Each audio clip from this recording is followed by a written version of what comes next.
Good afternoon, ladies and gentlemen, boys and girls. Welcome back to the channel. Right, guys, I'm doing a bit of a video here to show everybody who doesn't know me where I started my gaming what should I say, career? No, not even a career. Where I started my gaming life from. I've been gaming for quite a long time, and I just wanted to show everybody where I started until the present day. Guys, if you like the video, drop it a like and also drop a comment below and let me know where you lot first started gaming and what console you're on. Take care, guys. Enjoy the video.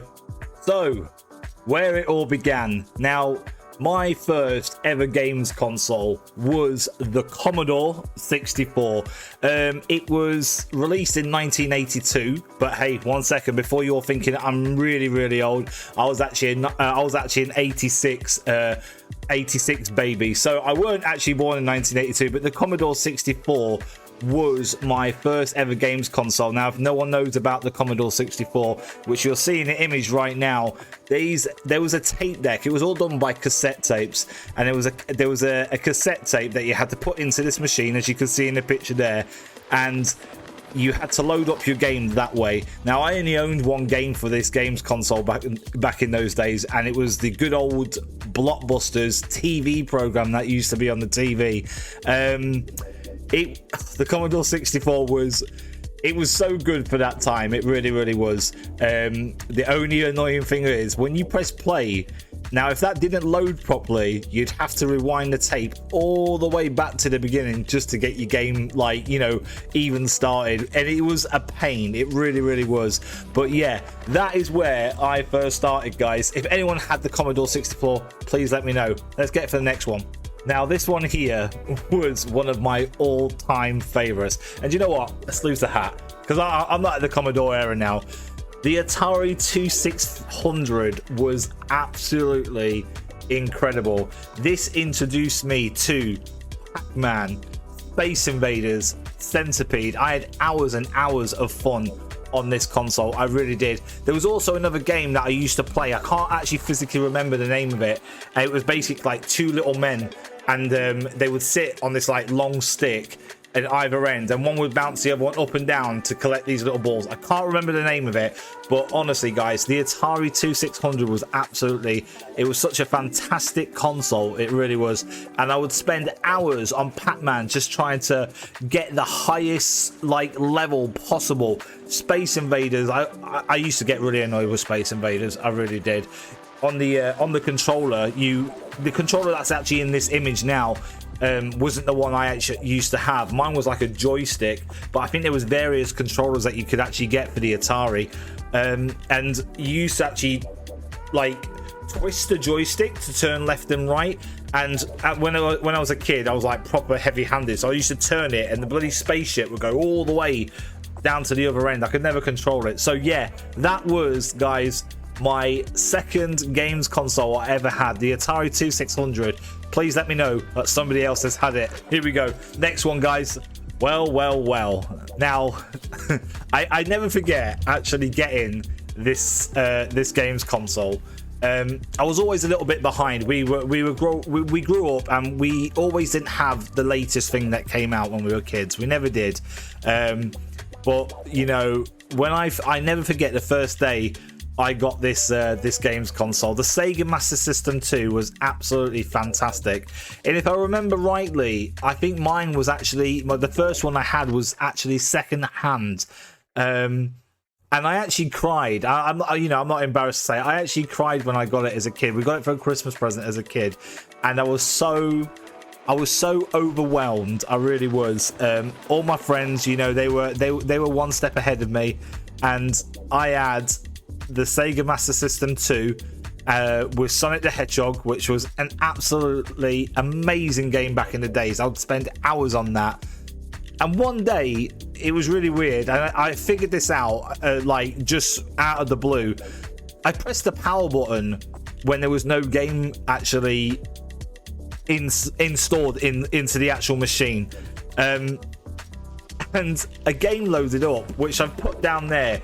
Did you know that Alex Kidd in Miracle World was actually built inside the console? I never knew that. It was a true fact. I was blown away by Alex Kidd. It was such a great game, honestly. And then going on from that, guys, I was playing games like Shinobi. Shinobi was another fantastic game. I mean, the possibilities were so endless on this games console. But yeah, that was my third games console I ever had. Absolutely loved it. Guys, tell me what your favorite game, if you ever had the Sega Master System 2. Let me know what your favorite game was. I think to this day still, mine's probably still going to be Sonic the Hedgehog, because I absolutely loved that game. I thought it was absolutely cracking. I loved it.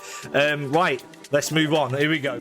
Now, things started just getting better and better and better for Sega. The Sega Mega Drive 16-bit, it actually launched in Japan in 1988. This was actually my fourth ever games console that I had. I'd spend hours and hours playing Golden Axe, Streets of Rage. There was Sonic and Knuckles. But one game that I actually thought was kind of underrated, which I still speak about now to certain friends of mine to see if they actually ever played it. It was a game called Desert Strike. Now, guys, I don't know if any of you had, like, the game called Desert Strike. It was absolutely fantastic. You'd just be this little helicopter flying around this desert, and you'd have to go and take out military bases to make sure that you could keep going. You had to pick up these like little green oil canisters and refuel your helicopter so you could keep going and going and going. The game was incredible, honestly, and to this day I don't know that many people of my friends who actually played it, but that was one of my favorite games on there. Golden Axe, I spent hours. Obviously, we're back onto Sonic. Streets of Rage was a fantastic couch game then, guys. That was like the in thing. I mean, now they've just gone and made loads of Streets of Rage, and I think it's amazing. I still need to play the new one to this day. But yeah, the Mega Drive was absolutely, it was brilliant. And I think after that, they had like the Mega CD that they made, which was like an addition to this one, or maybe addition to the previous one. I can't actually remember, but it was I think it was called Mega CD, and that's when Sega started making CDs for their games. It was really, really interesting. Guys, let me know your favorite. Come on, I know everybody's had a Mega Drive there. Please let me know your favorite game of the Mega Drive era. It was absolutely fantastic. So that was my fourth. Here we go for the next one, the Sega Dreamcast. Wow. Now, you know what? I actually think this was an incredible games console. I really, really do. I actually thought it looked really slick. I loved the controller. The controller was amazing.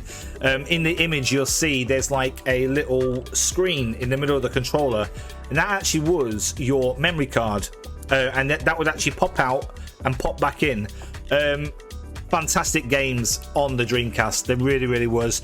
I've highlighted a few of my favorites there that I actually first started playing on the Dreamcast, but the one I really, really want to focus on in this image is Shenmue. Now, if there's anybody out there that has played Shenmue, you will know how incredible that game was when it first launched.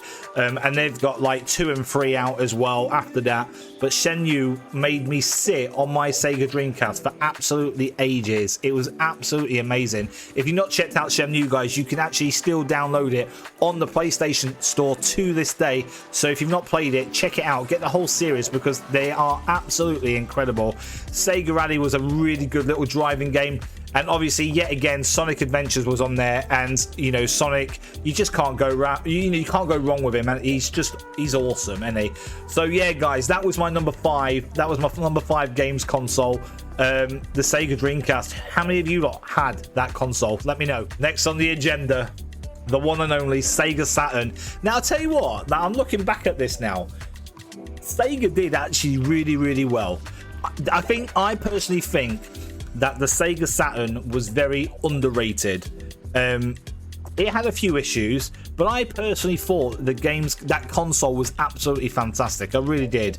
I put 2 of my favorites that I was always playing on my Saturn, which was Alien Trilogy, and Mortal Kombat Ultimate. Mortal Kombat 3 Ultimate. That was two of my personal favorite games that I always used to play. There was also another game called Gex. He was like a little gecko. He'd run around, and he would be like, you could. It was basically like how would I